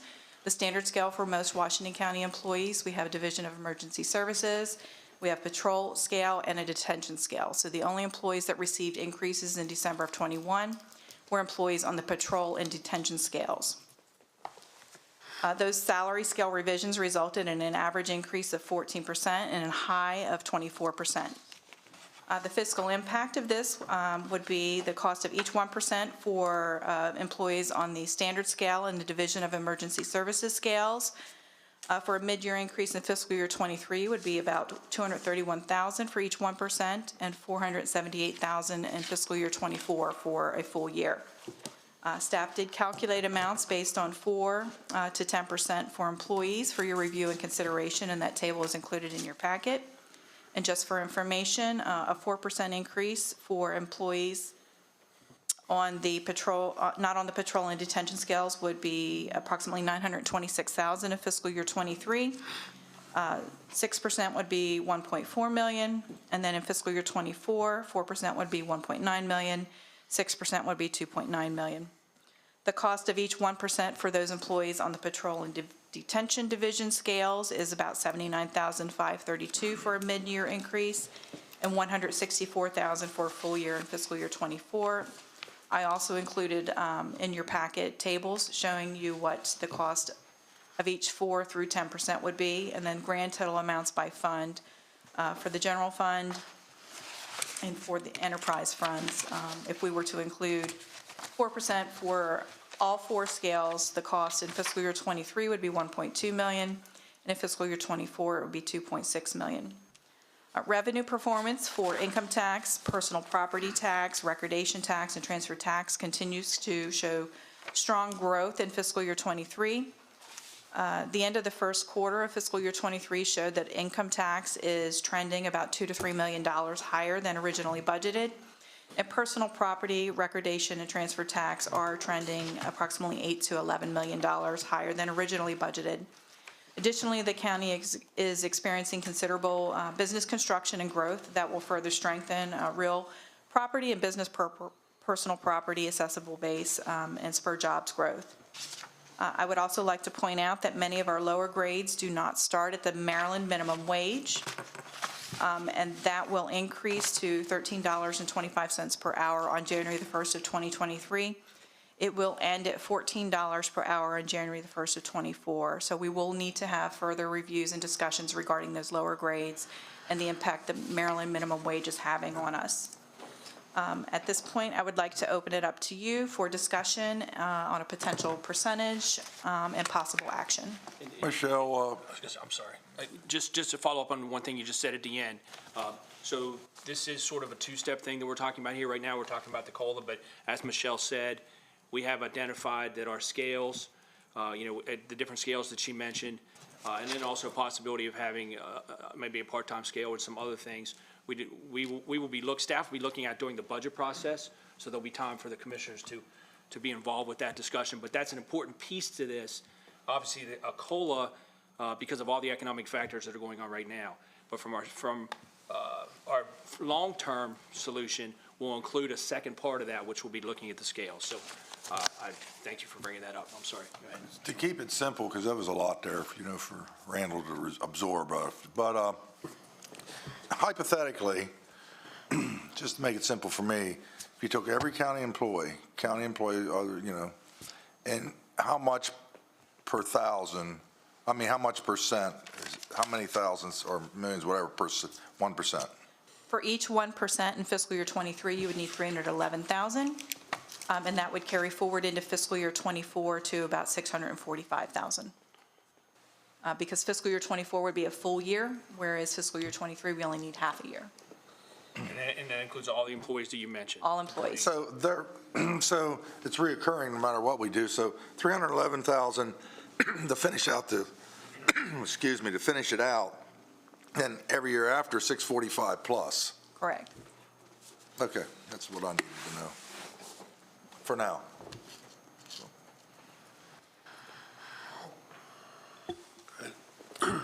So my question is, the recruitment and retention of people is one issue, and the non-supervisory employees are the ones that are most challenged in regard to their competitive salary and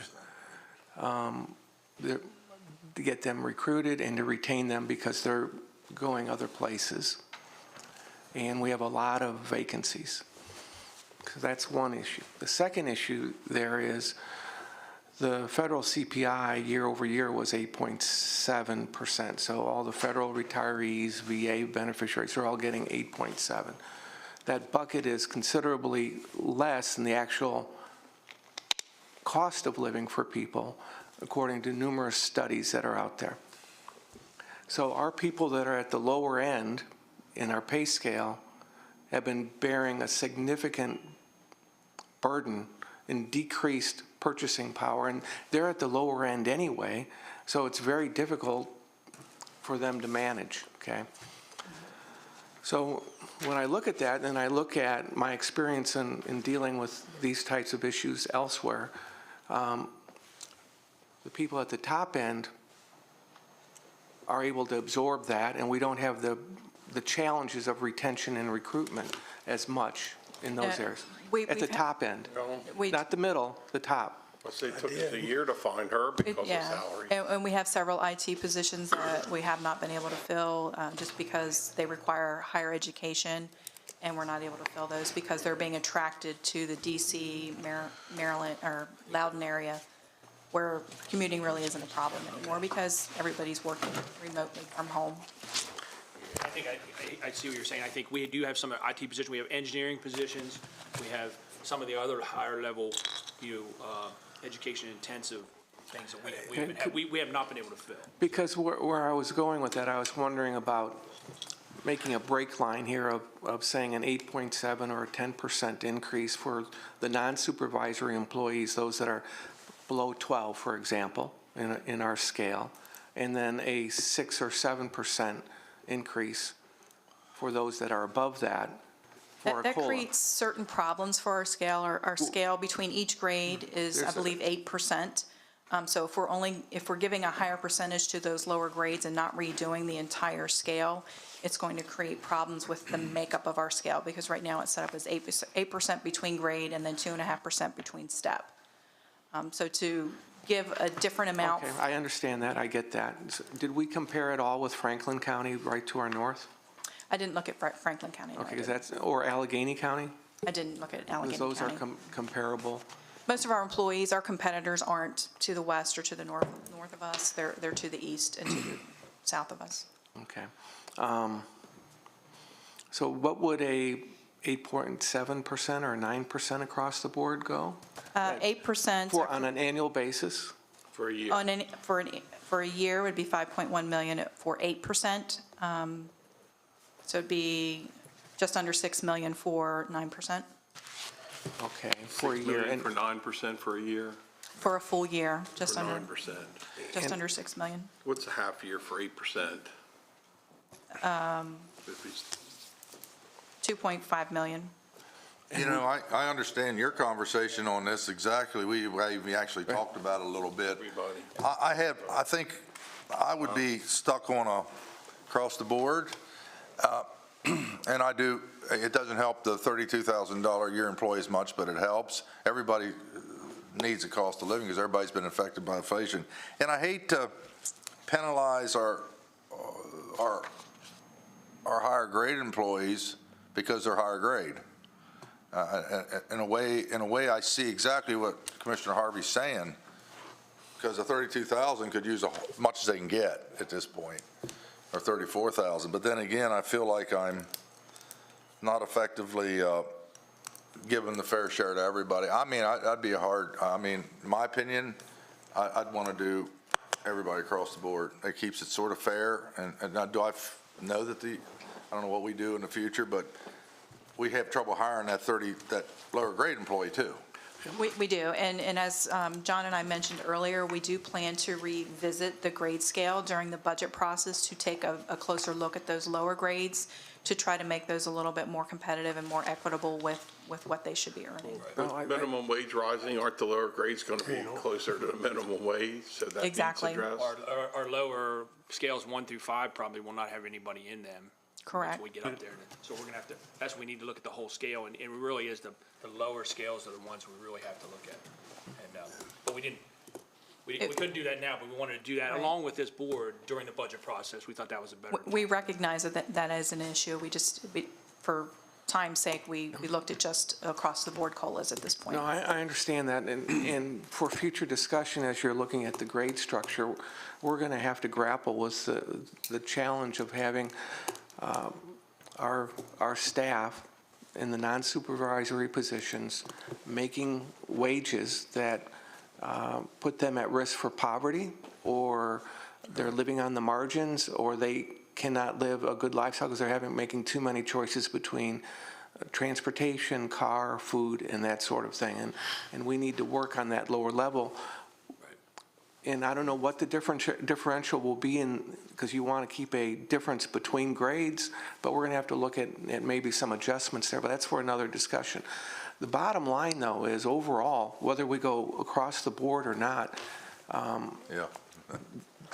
the costs we're looking at 10% or less is not up with CPI and staying competitive, is what I've heard from you. Do we have and I also hear you think we have the growth in future budget, revenue, that can sustain this? We do, and we do have the revenue available in fiscal year '23. In fiscal year '22, we had a significant surplus as well. And projections for fiscal year '24 show continued growth in Washington County, primarily due to the significant amount of commercial construction that we've got going on. That was the question I had too. In your forecast, do you think I'd be somewhere around 8, maybe a little more, a little less, whatever the other commissioners think? If you're saying your forecast, think that we can handle that. Definitely in fiscal year '23, and I believe in fiscal year '24, just based on the amount of commercial construction we've got going on, we'll be able to sustain that growth going forward. And we've had overages the last 2 years, correct? Correct. Okay. So could I make a motion? Sure. Okay, I'd like to make a motion for an increase of 9.5% across the board as a cost of living adjustment. For across the board? Across the board. I'd second that, yeah. Oh, you second? Second that, either way. I have a couple comments. I support an increase for our employees.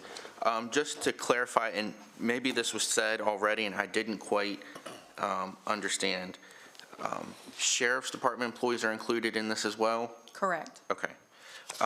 My other question is, Commissioner Harvey brought this up.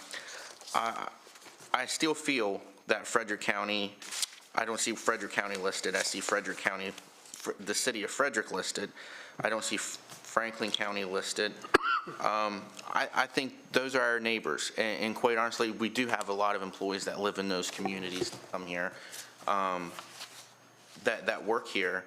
I think of some of our state agencies that are housed here in Washington County, some of our nonprofits, their executive directors actually live in Pennsylvania and they come here to work in Washington County. I know they're not county employees, I get that, but we do as a community attract people from those counties to come in and work in Washington County.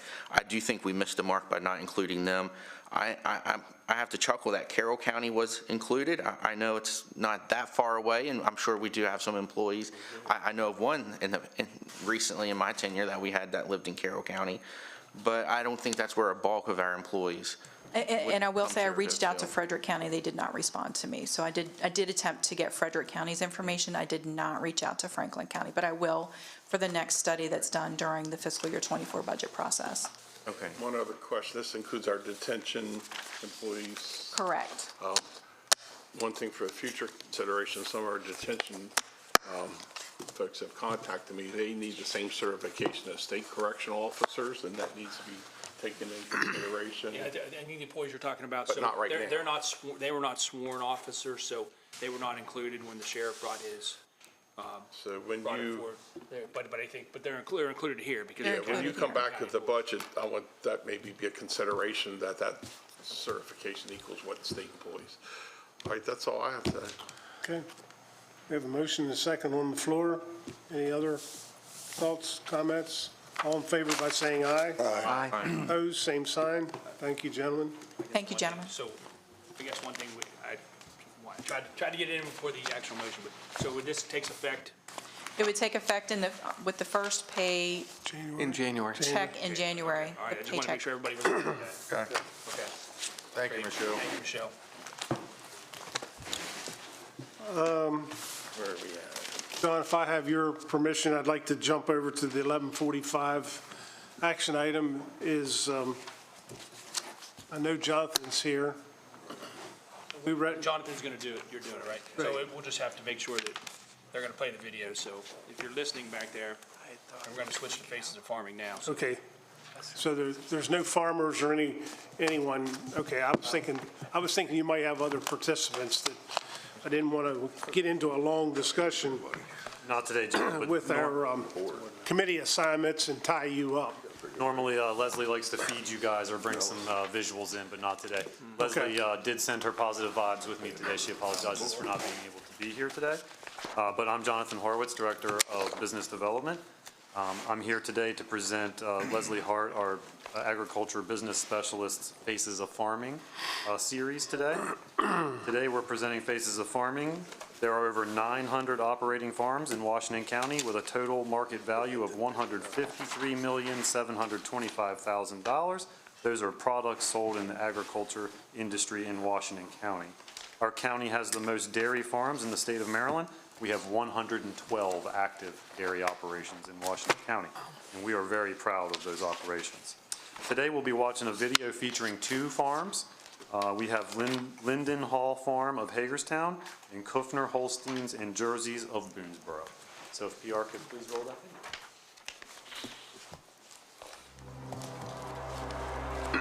My name is Mike Forsyth. This is Linden Hall Farm. We have a dairy and an orchard here and also operate a fruit stand. Here at the farm we have several crops: corn, barley, soybeans, alfalfa and orchard grass hay, and then we also have 5 acres of apple trees and an acre of peach trees, and then there's a considerable amount of small vegetables, mainly tomatoes. The farm consists of 166 acres. We have 60 cows, Jerseys, which are the small brown cows, and also the black and white ones, which are Holsteins. We milk twice a day here at the farm. All animals from small calves up to mature cows are housed and cared for right here at the farm. I like being outside, out in the open. I enjoy being outside, working with the animals, working with my hands. That gives me a lot of pleasure that way. Dad was actually raised here. He came when he was 7 years old. It's been in the Forsyth name since 1996. My parents rented it out to us for 7 years first, and then in 2003 we bought the farm from my parents. We're back here, we're kind of on like a little island all to ourselves. I mean, there's houses and development all around us, but I enjoy most of all the peace and quiet. Well, there's always going to be a need for food. Gotta have food. People are going to need food. How to compensate farmers for their investment, for their labor and sacrifice that they put in to be able to produce this high quality food that the American public is used to is going to be another issue. Farmers are just simply going to have to be compensated better for their efforts. If you are a resident of the state of Maryland or Washington County and you eat food at any time during your day, go out and find a farmer and tell him thank you.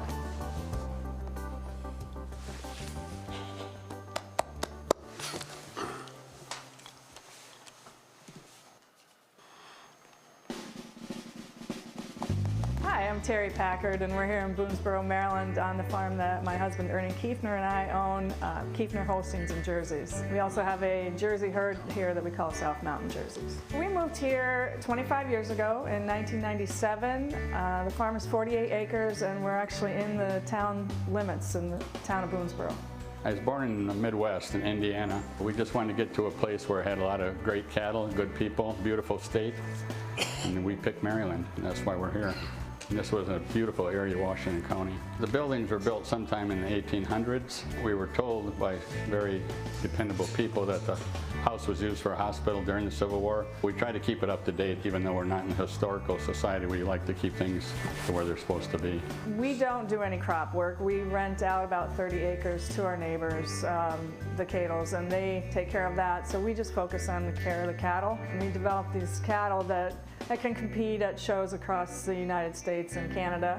We do the showing as part of our marketing. It builds the pedigrees of the cattle and it makes them more marketable. We sell offspring from the cattle. We sell embryos domestically and internationally. The Jersey breed is different because they're structurally smaller, and so they have a lower intake of feed. They take less care. They really enjoy grazing.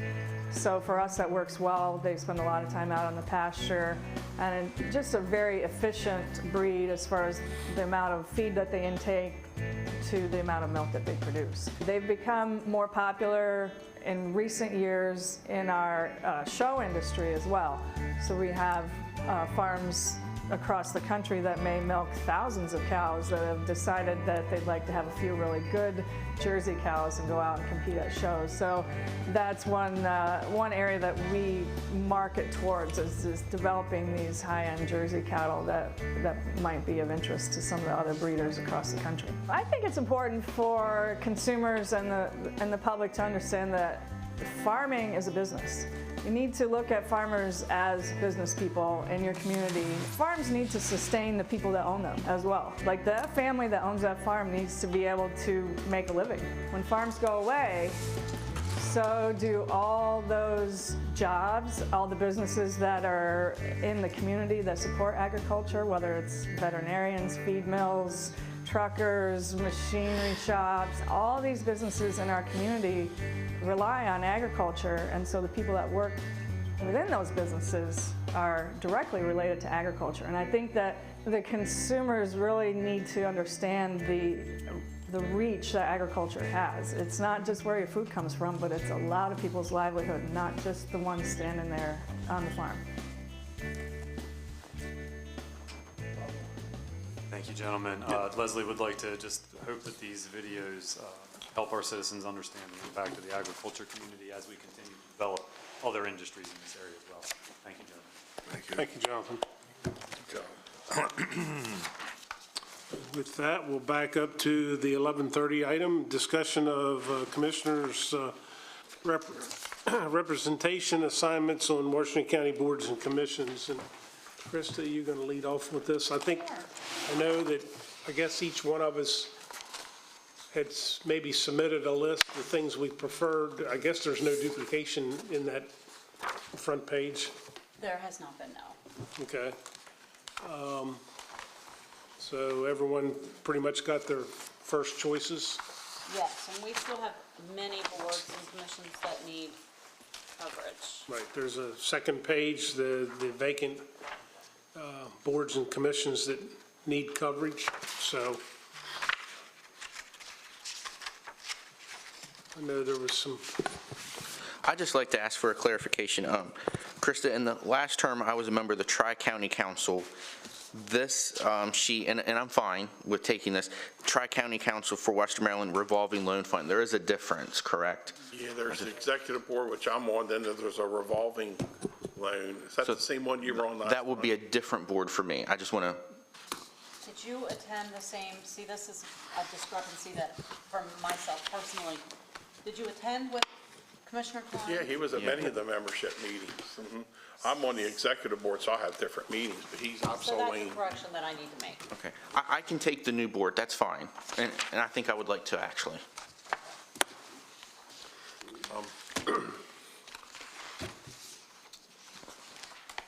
Just for clarification, I think that loan committee is basically as needed. Yeah, it looks like that. That's what I thought, yeah. Okay. We don't have to fill all the boards today. We can fill them as we find out the time frames and things like that. Yeah, I'll have Okay. listed all the meeting dates and times and. I guess the first question for me is everyone okay on the first sheet, the boards and commissions and the times? They're pretty much assigned to?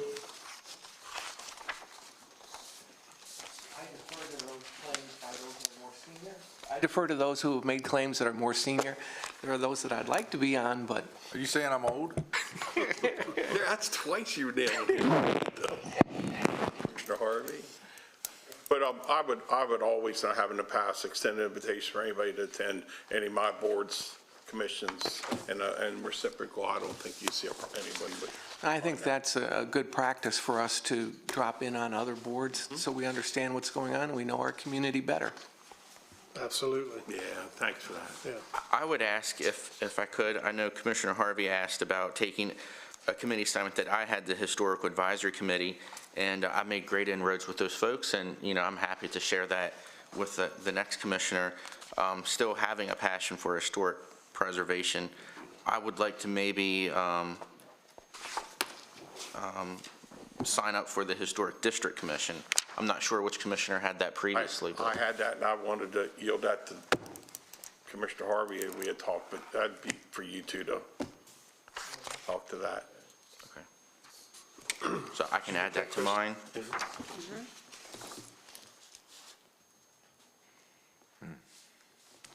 you'll be on. He'll have the HDC. Commissioner Harvey will have the HAC. Yeah, that's, okay, thank you, yeah.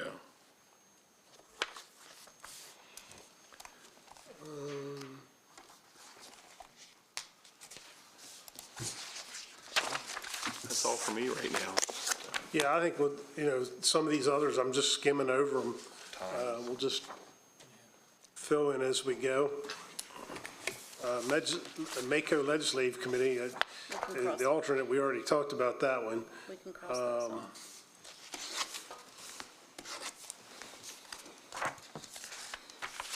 Tri-County Council's probably covered.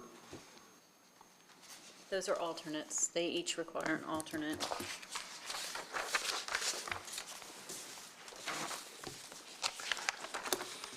Just a question for the Women's Commission, since my spouse is the incoming president of the Women's Commission for 2023. That surely doesn't matter, Derek. I mean, It doesn't matter if I would be on that one or not. I thought you might want that one because of that.